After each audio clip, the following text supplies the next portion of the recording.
Hello, and thank you for joining us here for Cherry Blossom Home Edition. The Missouri Cherry Blossom Festival takes place every year, the last weekend of April, here in Marshfield, Missouri. And it's our mission to preserve American history and to present it in a unique and interesting way. This year, due to the pandemic, we have moved our festival online and hope that you will enjoy the interviews and panels that we have in store for you. Hi, I'm Joe Yakovetic, and my background not only as a fine artist, but I have a background in graphic design working with NBC.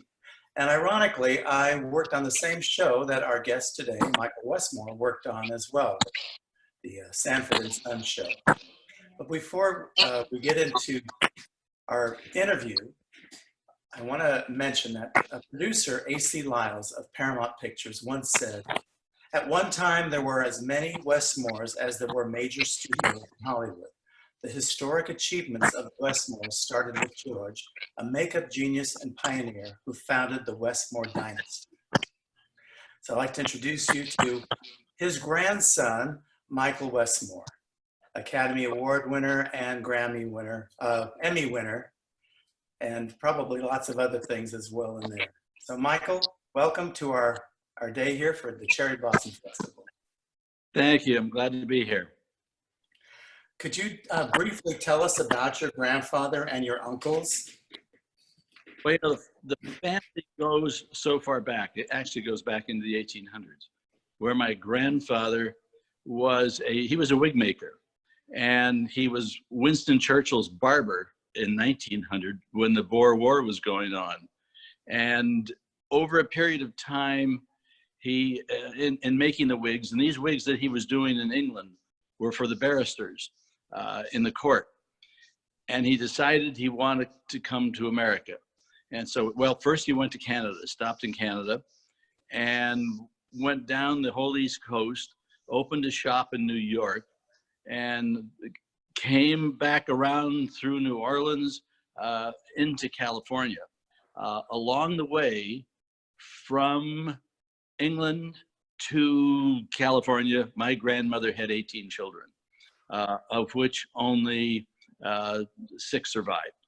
And my uncles, eventually in growing up, you'd think maybe somebody would have gone into another business, but they didn't. So all of my grandfather's sons and a daughter, a stepdaughter, or full daughter, the half sister, Patricia was a half sister, turned out to be a great hairstylist. But each uncle, as they grew up, became a department head of every major studio in Hollywood except MGM. So everybody knew everybody. The unions weren't gigantic like they are today. We have, I think there's over 2,000 members, and before that was under 300 for years. It was kept at that number. And then each one of them had some classical piece of work that they had done at each studio, all the way down to Frank, who was the baby and was almost the same age as my oldest brother. It was just a family dynasty that continued on. And then in the 3rd generation was myself and my brothers. And there's even 4th generation going now, who's even been in long enough to start retiring. So the family has been and known in Hollywood. We're known as the royal family of Hollywood. My grandfather had a crest when he was in England, and he brought the crest with him, and they put it on the cosmetic line when the studios kind of slowed down again, and Peirce I'm talking about going back to 1934. He opened a salon on Sunset Boulevard, which became, I want to say, Disneyland of the stars, because every movie star could go there and have their hair and their makeup done. And in fact, Marion's mother, my wife's mother, went there, and you could sit under a hairdryer next to Betty Davis, or somebody of note. And this salon survived until the mid-50s, and it was the place to go to have your hair done. And the building is still there on Sunset Boulevard. Could you talk a little bit about how your grandfather got into the film business? Yes, totally by accident. My grandfather got into the business. He was working at a wig making shop, and he wasn't there. Who was the twins? Sorry, the way it goes is my dad Montague was the oldest, and then Perce and Ern were twins, and then Wally, and then Bud, and then Frank. So they all in order and ages. One morning, I said, and Perce was there, probably cleaning up and doing some kind of work.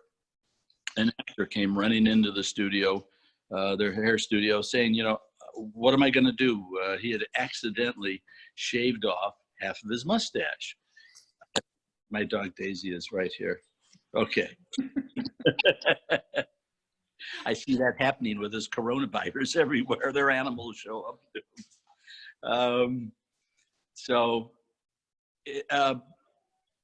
Perce, as talented as he was, even as a young man, he had to have been a late teenager at the time.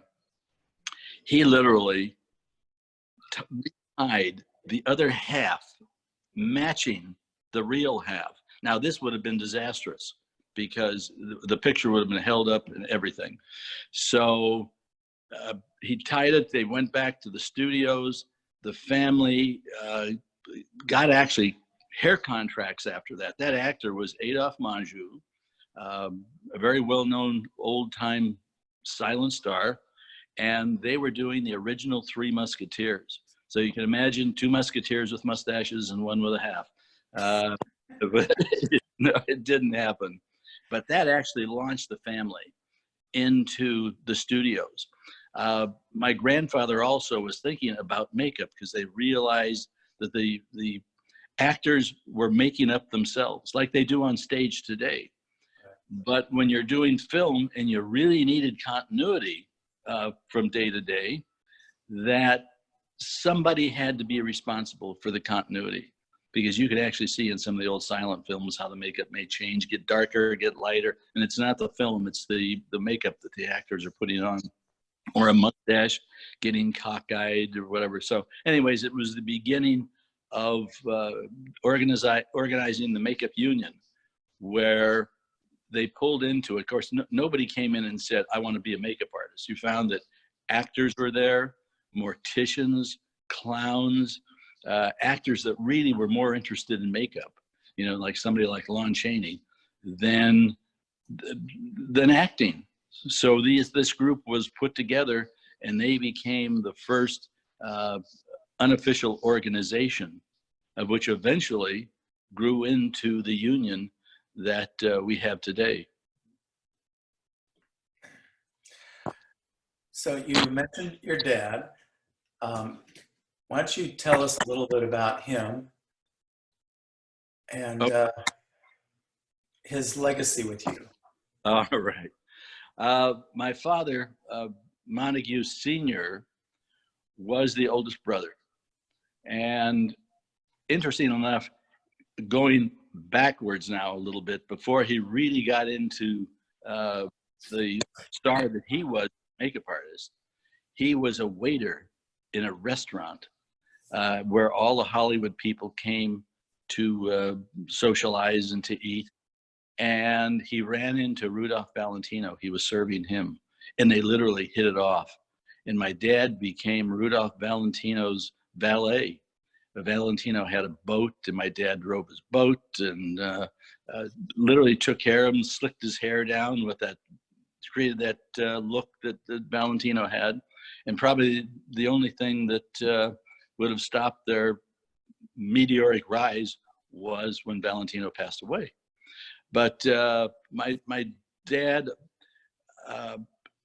became very good friends with Selznick, and was doing movies for him. And then all of a sudden, in like 1937 or so, Selznick got a book that he was reading, and he had a secretary that kept pushing it on him, and he wasn't quite sure if he wanted to do it or not. But and as it all progressed, it turned out to be one of probably the biggest movie in the world, Gone with the Wind. It's amazing when you see the film, all of the work that went into it. And myself, I actually didn't see the film till I was in my 30s. And then I had the opportunity of coming to Georgia and going to the Gone with the Wind convention. And I decided I better learn a little bit more about it. So I started reading about it, and my father. And it amazed me that they were able to put this film together in every department. And it was like all these top people that were in the business, literally Selznick kind of grabbed up. Well, he couldn't get everybody because 1939, when the film was finishing up, there was our Wizard of Oz, and there was like 9 or 10 films that were giant. If you just sat down and watched all the films that were released in 1939, you'd have one heck of an evening of entertainment. Anyways. Now, you had mentioned that your dad had the production book. Yes, my mother actually gave me this book years ago, a black folder that has about 100 pages in it. And it didn't mean anything to thumb through it. I mean, in my business, I've had these books myself that are given to you at the beginning of a production that gives phone numbers and different things in them. And the costumes, the scene numbers, where your dressing room was. And it also included the union list of all the people that were available and all the people that worked on Gone with the Wind. And I finally, because of this interest of going to Georgia, that I opened it up and I literally read it 2 or 3 times. And it was amazing because it told exactly what costume that Gable would wear in the scene, or Vivian Leigh, what she was wearing. And it went down to, Hattie McDaniel and minor characters. And then it gave a map of where all their dressing rooms were and their home phone numbers, of which you can't call them because there's only 4 digits of them on in California time. And then at the end of this folder was this gigantic union list, and there were about 300 names in it at the time. And in thumbing through this list of people, which was made in probably 1938, that I knew half of them when I came into the business, and actually full-time as an apprentice in 1961, but going backwards into high school and junior high, when I go to work with my mother. My dad passed away when I was 2 years old, so my mom had to go to work, and I would go to work with her on Saturdays. They used to work 6 days a week then. And so I met all these different makeup artists as young men. And then I looked up, for the fun of it, I looked up the makeup list on the Wizard of Oz, and I'm going, oh my God, I know over half of these guys. Grew up with them, who are still working as elder artists in the 60s. So it literally, this book was like a Bible to tie everything together for me. And you didn't really read that book until just like last year, then? Huh? Yes. Wow. It didn't mean that much. I just thumbed through it, but Yeah. never. Oh, there's the union list. There's this. There's that, and looking at the breakdowns of scenes and costumes and stuff. But then I literally went through and I read diligently every single page. So did Connie contact you about coming to the Gone with the Wind event? Yes. She had contacted me a year or 2 before, which I was busy. So I think I called Connie just because I was going through my phone book, and I thought, oh, I'll give her a buzz, say hello. And that's when she invited me to come back, and where we met. And, it was, I want to say, the meeting in Georgia, it's one of the best events I've ever been to, including the people. I must say that you literally enjoyed speaking to everybody. I mean, I would see a clump of people somewhere and I'd go up and just walk right in, where maybe at a Star Trek convention, I wouldn't do that. Mhm. But I felt so at home with absolutely everyone. You know, it's a wonderful event. Yeah. The Cherry Blossom Festival is very similar to that. Oh, that's nice. Yeah. It's a shame, this whole virus, the things that it's putting. I was invited to the 50th anniversary of the Hollywood Walk of Fame, and it was canceled. So many people in the industry, they discourage their children from entering the business. And what stand have you taken on this? Well, my daughter's an actress, Mackenzie. Mm-hmm. My son was an editor, and now he's an entrepreneur. He developed created a new makeup that the studios are using now. Not makeup, adhesive. And my oldest daughter, Michelle, is the wife of the president of a literally major entertainment firm, accounting firm. Mm-hmm. So all three of my kids have been in the business and have done well. And there's nothing wrong with being in it. I tell you, the only thing that's is a problem is the time. Mm-hmm.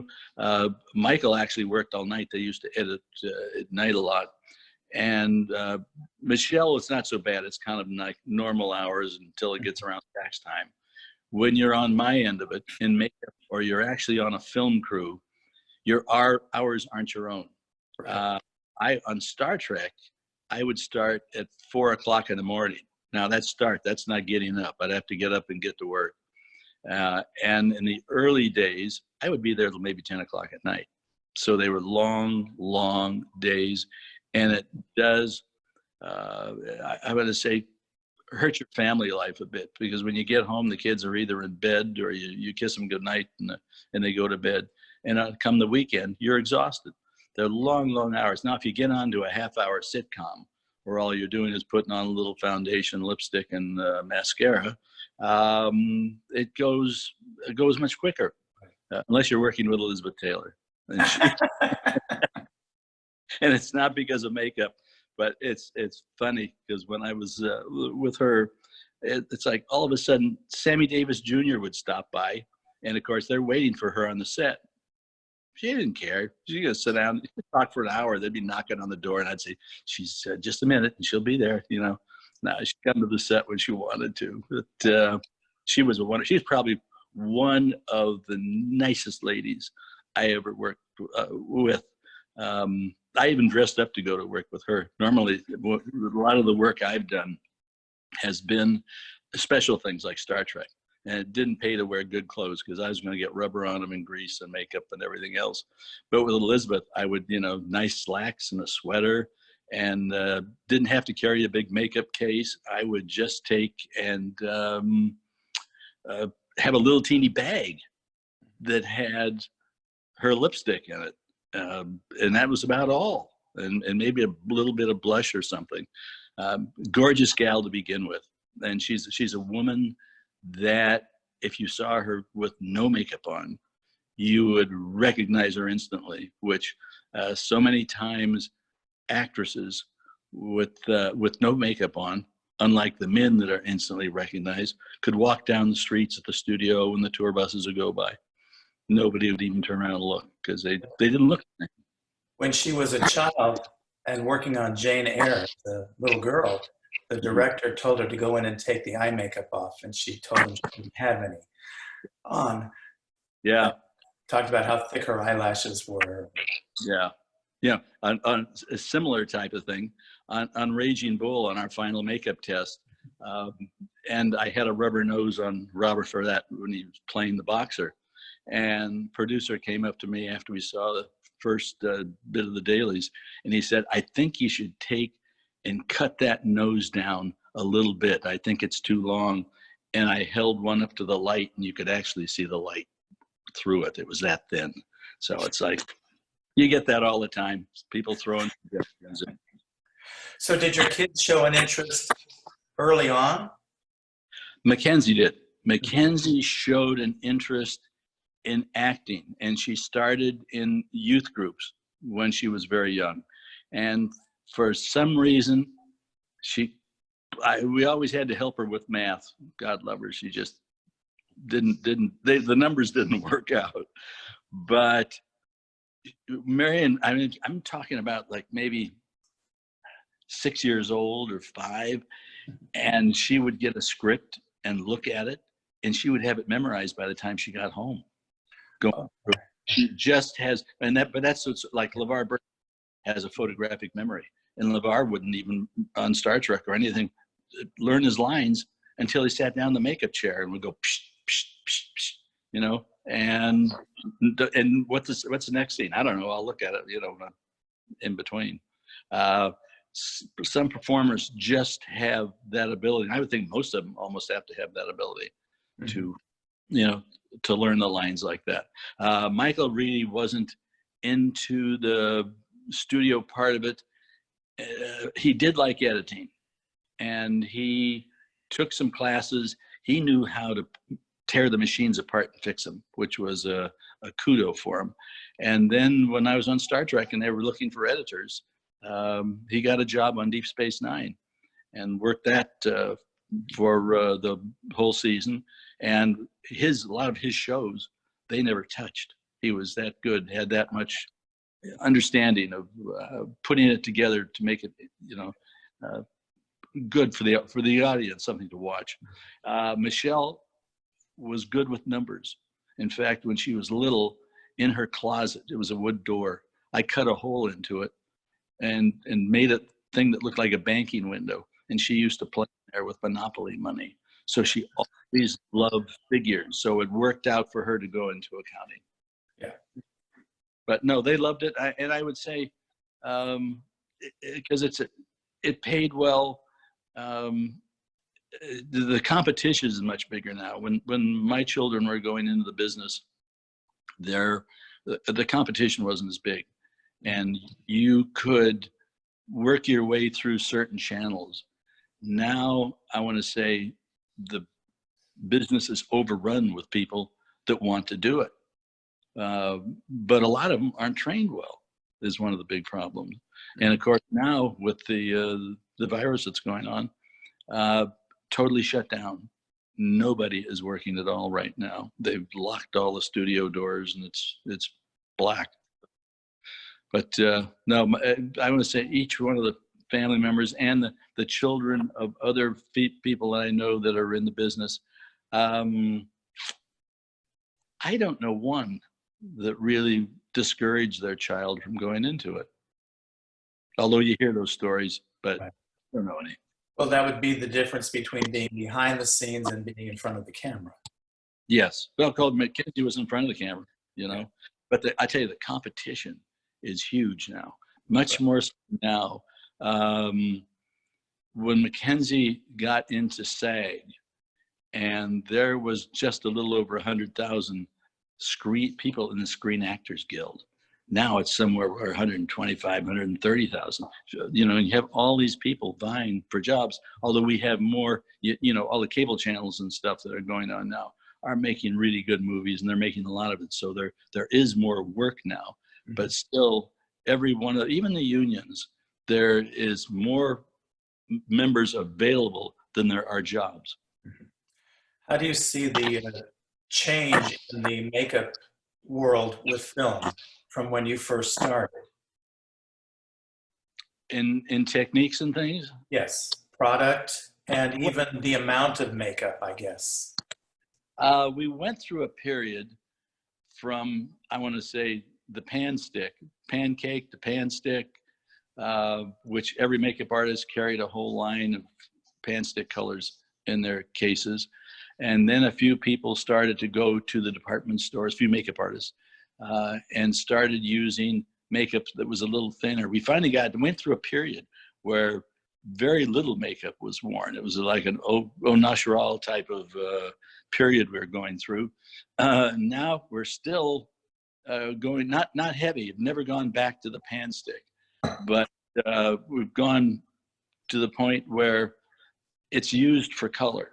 if a person was too light, or if you had white circles around your eyes, or if you had a blotch. It's very important because they're not going to put all these things through visual effects and erase them. Right. So it's the makeup has become sheer and thinner. In fact, Mackenzie got so into the makeup, she actually created a line called Westmore Beauty that she sells on QVC, and she's been doing this now for a couple of years. Now the only problem with that is she'll get a call and say, "Be back here on Thursday," and it's like she has to be ready to jump in there. And she's developed a lot of wonderful products based on the movie type of products that we had that were more durable than street colors. But it's a wonderful business, and there's a lot of camaraderie that goes on. Star Trek happened to go on for 18 years. And I'm one of the original ones that started on day one. Mm-hmm. Finally, at the end of the 18 years, we took a picture, and there with people that have been there. Well, there was only probably on one hand that have been there since day one, but people that have been there from the second year, third year, there was about 24 of us still working on the show. I remember when Planet of the Apes came out, and they did a big push on the makeup demonstrations and all that kind of stuff. And it seemed like a lot of people got real excited about it. Suddenly the makeup effects was spotlighted. Well, the thing is, the movie turned out to be a good movie. You know, so much of this work, beautiful work has been done, but it's been done on a movie that's made $1.25. And right. So it really get recognized. I remember seeing Planet of the Apes, and I was blown away by it. I'm going, oh my God, this is really neat. The man who designed that was my mentor. He was working at Universal for my Uncle Bud. John Chambers was his name. Wonderful, wonderful man and makeup artist. And John had the opportunity to go to Fox to do Planet of the Apes. And so he left Universal, and actually I worked with him for 3 years. He trained me. I took his job at Universal when he went to do Planet of the Apes. And then later on, after Apes was over, my brother was doing Blade Runner, and John and I did all the special effects on Blade Runner. We don't get screen credit for it, but we did it. I keep getting that in. But it's with the apes, and then the different, you know, between doing a chimpanzee and a gorilla and an orangutan, and those pieces, when they came off, were destroyed, which means that they had to have a new piece. Now you look at all the movies, the television shows, and everything, the amount of rubber pieces that were needed to Planet of the Apes together, and the system that of putting them on and painting them. They could be pre-painted a little bit, which helped, but it was a monstrous feat that was done. And there is a documentary out now, and they interviewed some of us that had been involved in some way. I had only worked one day on Planet of the Apes, but they still interviewed me because of John and how I was dealing with John over the years. John was also the man that put together an instrument, made the going to Iraq when the embassy people were caught in the embassy. He was involved here in Hollywood putting on a fake show of a movie to go to Iraq to be filmed. And so all these fake passports and everything were made up. And he was instrumental in that. He also was instrumental in the products today. Foam latex has been used forever. Right. In fact, when I did Star Trek, you actually have liquid latex. You whip it up in a bowl like whipped cream, pour it into a mold, put it into a 200-degree oven. You vulcanize it like you would a tire, and you take it out, and you have a nice little piece that you can glue on somebody. but like 20 years before uh, silicone ever became popular in Hollywood, that John was working with silicone in the CIA. And that's where the secret agents and people in different countries could be disguised very quickly and very lifelike with silicone. Eventually it came to Hollywood, I would say in the late 80s. But it was very time consuming and delicate. So I couldn't chance changing from latex to silicone because I could do latex in my sleep. So that's one of the biggest changes in the field now. Things like a movie called Benjamin Button, and the latest movies you've seen where the actors have played other characters. They they're wearing silicone, which is so lifelike. Banks could be robbed and they wouldn't know who the heck it was. Right. And I noticed in the book often, and I don't think people realize that you have to make casts of the actors to create masks for the stand-ins or the stunt doubles. Right. Yes. Sometimes it works out great and sometimes it doesn't. Sometimes if the stunt double's faces kind of lines up, you can do a really good stunt double mask. Not too often though, because with a stunt double, as long as they have the same clothes on, they have the wig on, and you have a profile that looks good, that you can disguise a stunt double, and and it works really well. Right. When you worked on Raging Bull and Rocky, Mm-hmm. and I mean they didn't happen like one right after the other. You started with Rocky, right? Right. And you mentioned that you had this was like the first time to do this kind of effects, makeup effects. I was really taken back. You mentioned that you had to do storyboarding for it. Yes. What other kind of preparation and how did that prepare you for Raging Bull? Well, with Rocky, but Stallone actually had me come over to his apartment. He was living in a one-bedroom apartment in Hollywood. He had a mattress on the floor in the bedroom, and he had a punching bag hanging from the chandelier in the dining room. He was literally, I would say, as far down as an actor could be. And we sat on that mattress in the bedroom and watched Super 8 films of boxing matches, and I took notes.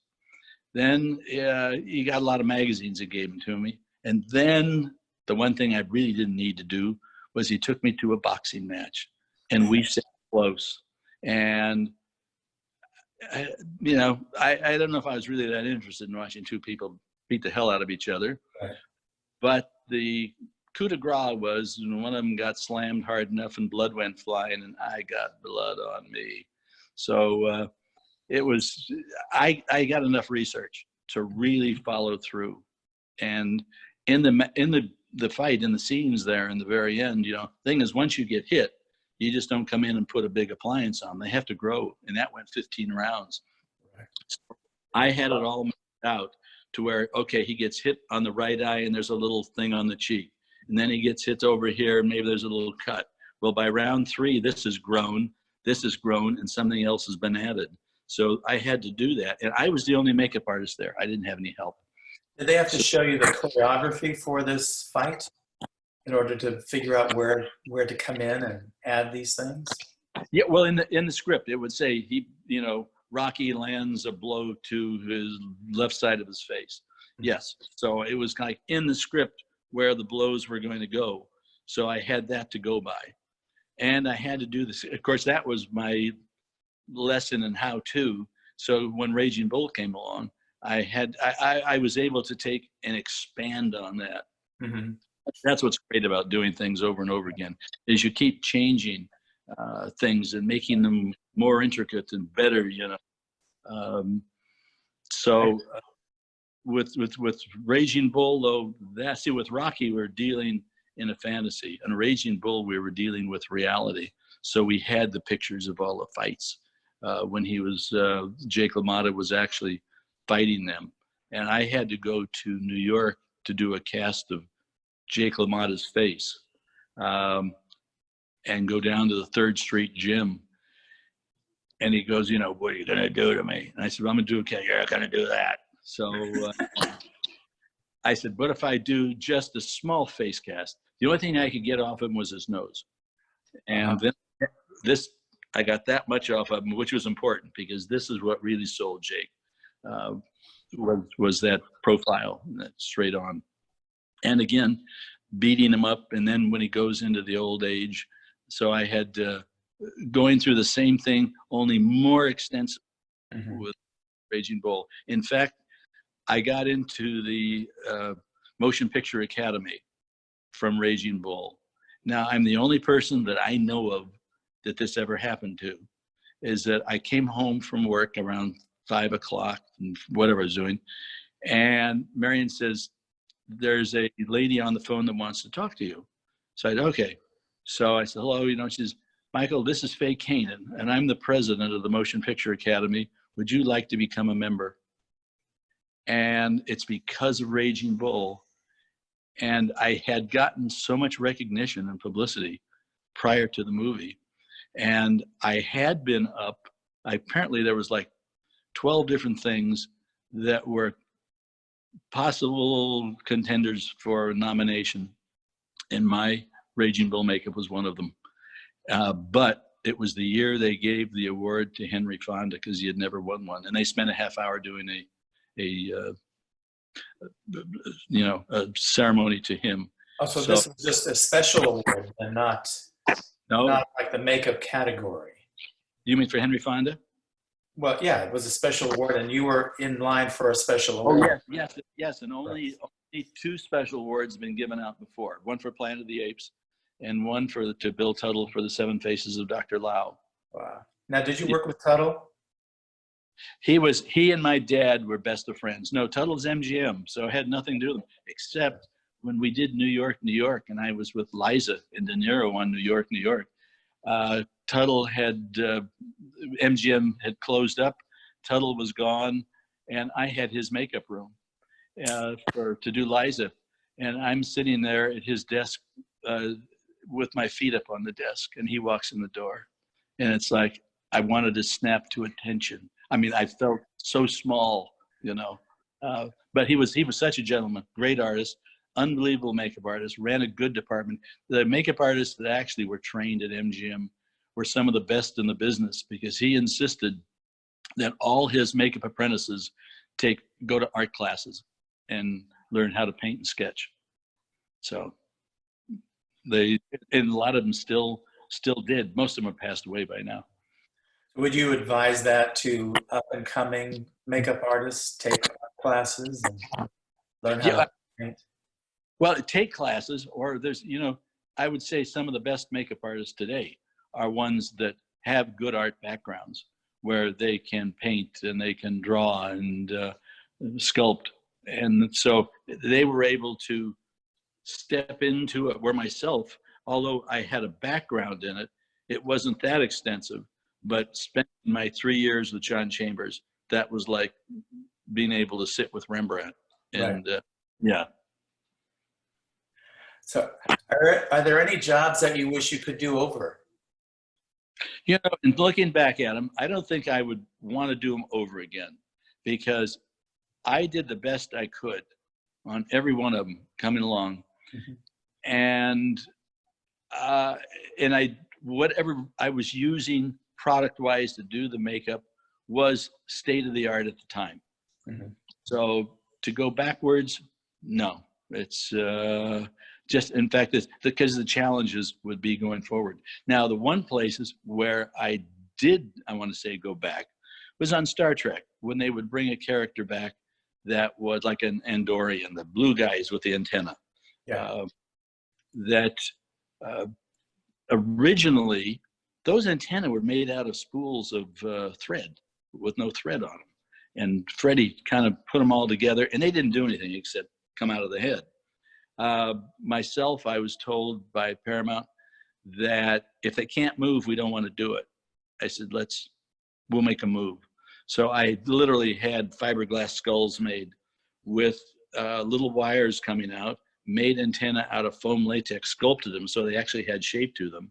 A wire ran down the back of their neck, and servo motors were put into them. So they could do anything you want, 360, and the director, even when they were working, a lot of times the director would point, and there would be a man there with one of those little controllers that you do with airplanes. And with those little joysticks, they could make those things bounce all over the place. So your do-overs happened at the time. So it wasn't a matter of, gee, I wish I could go back. It was, you were able to fix it and make changes right then. That's fabulous. Going forward. Yeah. What do you think was the most challenging project for you? The most challenging? I would say one of them was the one I won the Oscar for, was Mask, because I redid it 8 times before we finally got the head that we were going to use in the film. Every time we would do a test, something would go wrong. And so I had to fix that. And maybe the cheeks looked a little strange. I had pictures of the real boy to work with, but his eyes were 3.5 inches apart. So Eric Stoltz, who played the part, his eyes were only 1 3/4 inches apart. So I had to adjust my makeups so it would work with that. In fact, I used my son as a guinea pig to do all my tests with, and it was interesting because the number 8 head, the one problem I had was right across the chin here. If he made some moves, it would wrinkle, and I'm trying to think, how am I going to? Glue isn't going to take care of it. What's going to do it? And it was funny because I used to do a lot of my thinking about 4 o'clock in the morning. I would wake up and things would start going through my mind. And I thought, if I make up a little teeny thin piece of rubber and glue it over the top of it and thicken it up, that should work. And it did. So that was our final solution to making the makeup work. And it's interesting because I did this back in 85 when I did the movie. And then on another makeup later on Star Trek, makeup artist was with me, and that was happening again on the shoulder here, and the makeup artist says to me, I said, now how are we going to fix this? And he says, we'll put a blender on it. Now, this was something new. Never heard of a blender before. Well, a blender is just a thin piece of latex in a circle, oblong, and a long thing. And so Doug pulled some out, and we put them on. I'm thinking, then I think back to 85, and I'm going, son of a gun. That's how I solved my problem in Mask years ago, So that's the fun thing about it. There's a lot of creativity that goes on. In the 18 years I spent on Star Trek, it was nothing but creativity day after day after day for 18 years. Yeah. I see one of your greatest skills or talents is being able to work intuitively and come up with the solution on the spot. Yes. Yeah. That's the key thing right there. Well, you can't really say to the producer, and I know people that have, well, I didn't have enough time to do it, or I can't do it, or should have told me a week ago. There's no time for that. And I think that's part of, I want to say, my success in my career is that I'll figure out a way to do it no matter what, And I had materials too. I made sure I had tubing, and I had blenders, every size you can think of. And on Star Trek, it was like I had a box. When we finished with one alien and we had leftover pieces, I'd throw their ears in one box. I'd throw noses in a box. I'd throw chins in a box. And so we could make up potato head aliens. If they came to me and said, I want 3 aliens tomorrow that are that we've never seen before, I could go to my boxes and pull out and put different chins and ears and stuff like that on somebody, paint them say the original alien was orange and we're going to paint these blue. It looks totally different, but it's something they've seen before, you know. In fact, the secret to my aliens in Star Trek was that if you try to think of something in the fantasy world, brand new every other show, and we would shoot 7 days, start another 7 days, you would go crazy. I picked Earth. I figure everybody's going to know what's going on Earth. So I would buy books every year on animals, on flies, on bacteria, on everything. Heck, I probably had to stick coronavirus into one now if I was still doing it, you know. And it's like a character that we called a Jemadar. And they were scaly and gray and tough skin. And my inspiration in them was a rhinoceros and a dinosaur. It was a combination of the two. So with my viewing audience has seen it, it looks familiar, but it doesn't. Right. And all my characters through Star Trek. Now, do you have sketches of all of your designs? No, I don't have sketches on everything. For the first, I want to say, maybe 15, 16 years, I would literally just go into clay. Instead of doing a pencil sketch ahead of time, I would talk to the producer about what I want to do, get a cast of the actor's head, and put it right into clay, and then take the clay up to them and say, this is what I want to do. And they'd go, okay. On Enterprise, I started doing sketches. So do you have pictures of all of those sculpts that you did? No. Oh, goodness. I was horrible. I should have had a camera. I know some makeup artists and lab technicians, they have they've got their phone in their pocket, in their back pocket. Well, yeah, now that's easy. Take it out and go click and you've got it, you know. When I worked with Miriam Nelson on her biography, that was the one thing that the publisher demanded, was that pictures of her with these celebrities that she had worked with. And she said, who took a camera to work with you? You went to work. That's right. Made me very mindful of, okay, now that I'm doing these things, I need to take pictures. But do you have those sketches that when you started sketching, you have those things? Yes, I have some. Have you considered publishing them in a book? I've been thinking about doing it. Even going back with the thing was, few photographs I have, like having a picture taken with Elizabeth Taylor, right, or General Powell, or just was because a photographer was around, took a picture and sent me one. Yeah. These I have a box full of, but and in fact it was difficult, and when I finally finished my book and we started to put it together, finding pictures with me with people was difficult. As far as the characters go, CBS was very generous, and you know they had a room that was filled with so many books with pictures in them. I got so mesmerized, I couldn't do it. I just had to come up with names and went to one of the technicians at the library and say, I need a picture of a Klingon, and I need one of Data, and I need a good one. So they put them together for me.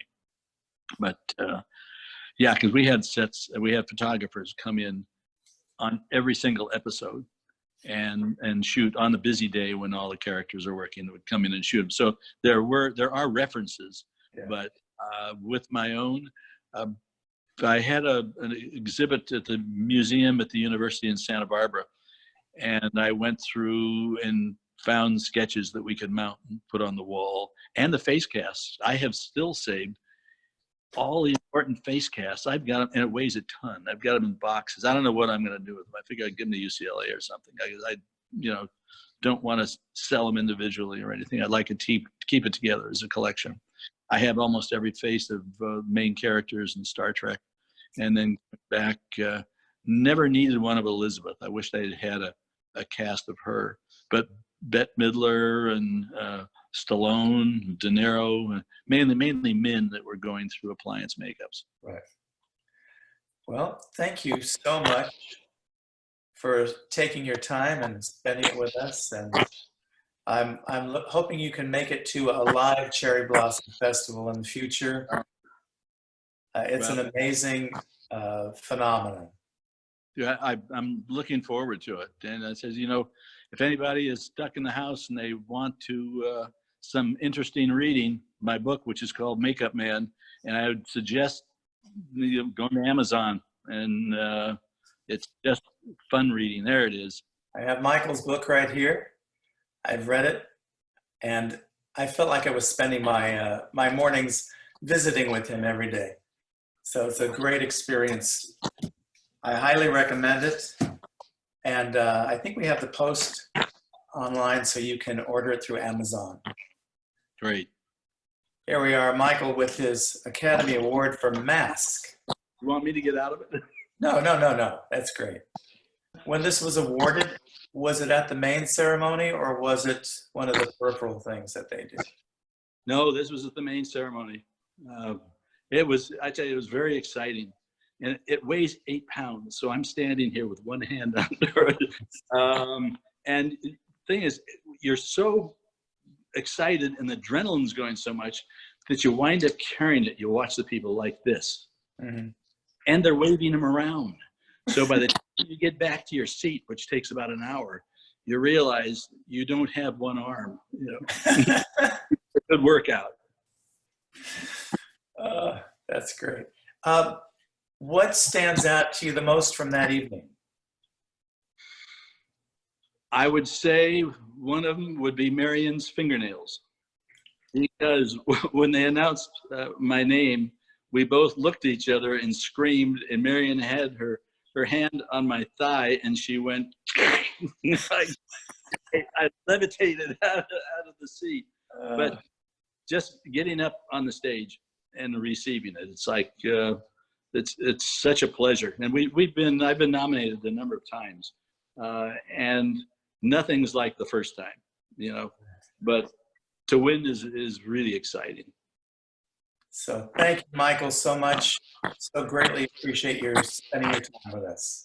My pleasure. All right. We'll talk to you later. All righty. Thank you. Okay. Bye-bye. Bye. In closing, we'd like to thank all of you again for watching, and we'd like to encourage you to stay connected to the Cherry Blossom Festival through our Facebook page and website. Our Facebook page is Missouri Cherry Blossom Festival in Marshfield, Mo, and our website is cherryblossomfest.com. There you'll find more panels and interviews and pictures representing the best of American history. And we hope to see all of you here in Marshfield next year as we celebrate the 15th Cherry Blossom Festival.